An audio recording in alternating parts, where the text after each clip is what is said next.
दर्शक तावाल लाइव में आपका स्वागत है। मैं राजेंद्र सोनी आपके सामने एक बार फिर हाजिर हूं देश और दुनिया की नई नई खबरों का पिटारा लेकर।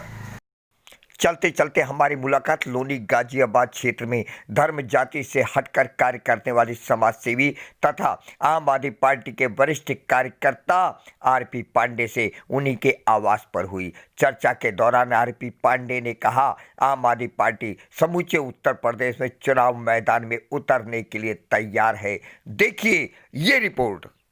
पांडे जी, सबसे पहले मैं आपका अभिनंदन करता हूं और मेरा एक सवाल है छोटा सा कि आप पार्टी लेवल पर एक कर्मठ कार्यकर्ता के तौर पर उभर के आए हैं। आपका आज का उद्देश्य क्या है? आज देखिए, हमारा उद्देश्य इतना है कि हम अपने आम आदमी पार्टी को, जहां तक मैं इस विधानसभा को देख रहा हूं, हमारी विधानसभा लोनी विधानसभा की जिम्मेदारी भी हमारे पास है। हम लोग बहुत पुराने कार्यकर्ता हैं। हम लोग लोनी में अपनी पार्टी को अब बहुत ही बढ़ चढ़ के खड़ा करेंगे, जो कि हमारे आम आदमी पार्टी का आदेश हुआ है। हमारे माननीय श्री सीएम अरविंद केजरीवाल जी ने आदेशित किया है हम लोगों को कार्य करने के लिए, संगठन को मजबूत करने के लिए।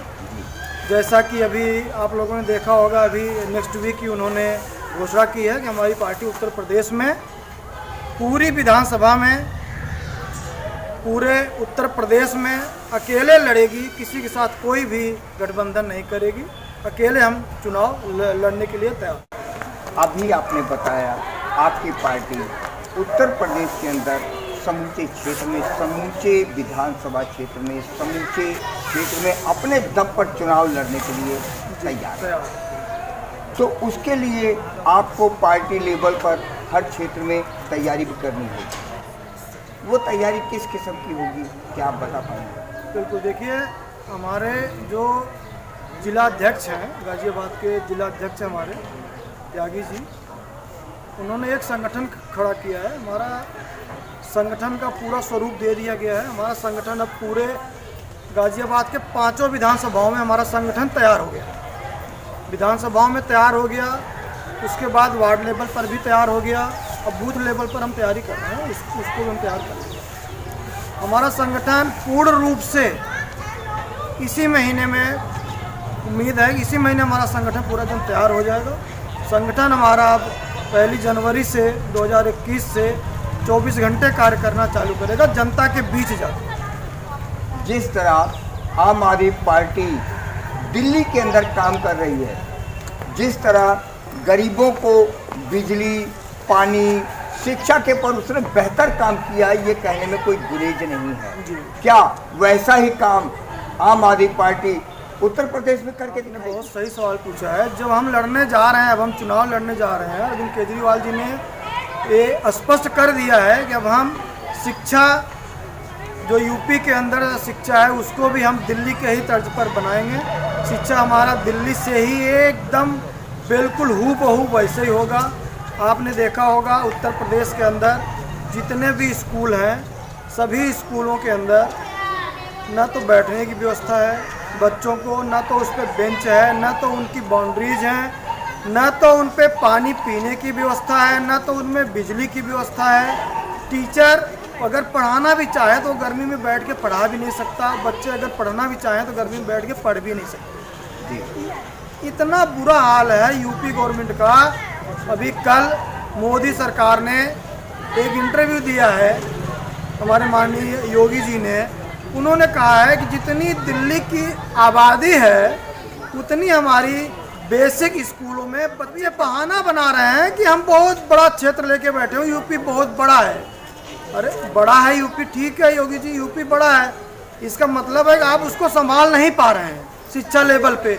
अब आप बहाना मार रहे हैं। जैसे कि अभी इसी 22 दिसंबर को मनीष सिसोदिया जी ने उनका चैलेंज स्वीकार किया उनके मंत्रियों का कि आप आइए लखनऊ। उनके मंत्रियों ने कहा कि हमारा स्कूल देखिए, हमारे स्कूल अच्छे ऐसे हैं, हमारे स्कूल अच्छे, हमारे स्कूल दिल्ली से भी अच्छे हैं। जब उन्होंने चैलेंज स्वीकार किया, अब माननीय योगी जी अब ये मीडिया के थ्रू अब ये भ्रम फैला रहे हैं, अब ये बहाना बना रहे हैं। कि दिल्ली छोटी है, यूपी बड़ी है।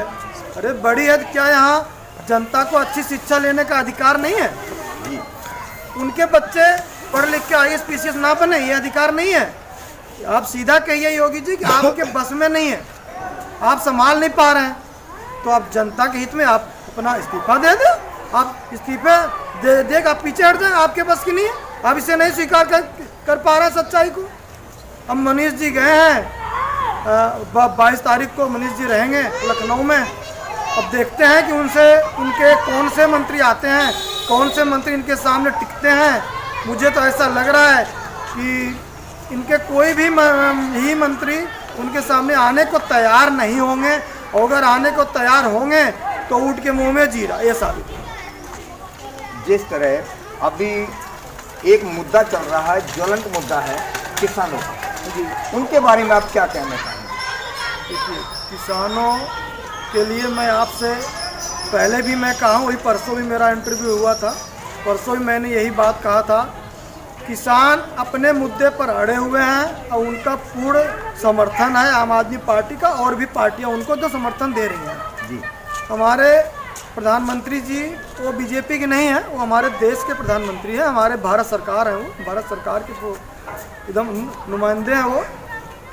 मैं उनका सम्मान करता हूँ, वो हमारी भारत के अंदर वो PM है, वो बीजेपी से उनका ताल्लुकात मेरे हिसाब से तो अब नहीं होना चाहिए, क्योंकि वो हमारे भारत सरकार के अंतर्गत है, सरकार है वो, उन्हीं से पूरा देश हमारा चल रहा है। अब वे देखिए, इन किसानों के बीच ना जाके, सिंधु बॉर्डर पे ना जाके, अन्य देशों में जाके किसान को एकत्रित करके उनको 5-5 रुपए में लाके उनको इकट्ठा कर रहे हैं। उनके विधायक जो है कि दिहाड़ी में मजदूर ले जाके वहाँ कह रहे हैं ये किसान है, लाखों किसान वहाँ इकट्ठा कर रहे हैं, कह रहे हैं जी ये हमारे सपोर्ट में है, ये बिल के सपोर्टर हैं। ठीक है, मैं मान भी लेता हूँ वो बिल के सपोर्टर है।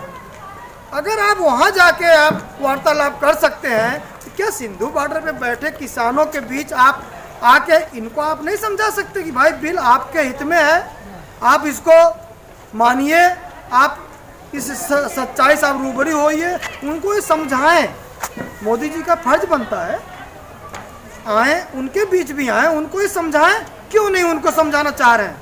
इसलिए नहीं समझाना चाह रहे हैं कि बिल गलत है, जो उनके फेवर में है किसान, जो उनके विधायक उनको लेके जाते हैं वहाँ पर दम दिहाड़ी पे, चाहे वो 500 रुपये पे ले जाएं, चाहे वो 300 रुपये पे ले जाएं, उनको वहाँ फर्जी किसान बना के फर्जी मीटिंग करके मीडिया में ये डाला जा रहा है कि ये किसान हमारे इस बिल के सपोर्टर है। ये सरासर गलत है। जब प्रधानमंत्री महोदय भी कह रहे हैं, उनके साथी सहयोगी कह रहे हैं कि MSP ठीक है, हम बातचीत करने के लिए तैयार हैं, और उधर किसान भी अड़े हुए हैं, और तो कहाँ पेच फंस रहा है? क्या इसको क्या कहना चाहेंगे कि इसमें आपके नज़र से क्या लगता है कि कमी कहाँ है? ये कमी कहीं नहीं है, ये लोग जो कहते हैं वो करते नहीं है, कमी यहाँ पर है। किसान भाई हमारे कह रहे हैं आप हमें रिटर्न दे दीजिए, रिटर्न देने को तैयार नहीं है, कह रहे हम संशोधन कर देंगे, केवल ओरली कह रहे हैं ना। उन्होंने कहा था कि 15-15 लाख रुपए अकाउंट में आएंगे, क्या आ गए? मैं आपसे पूछना चाहता हूँ कि 15 लाख आ गए? नहीं आए ना।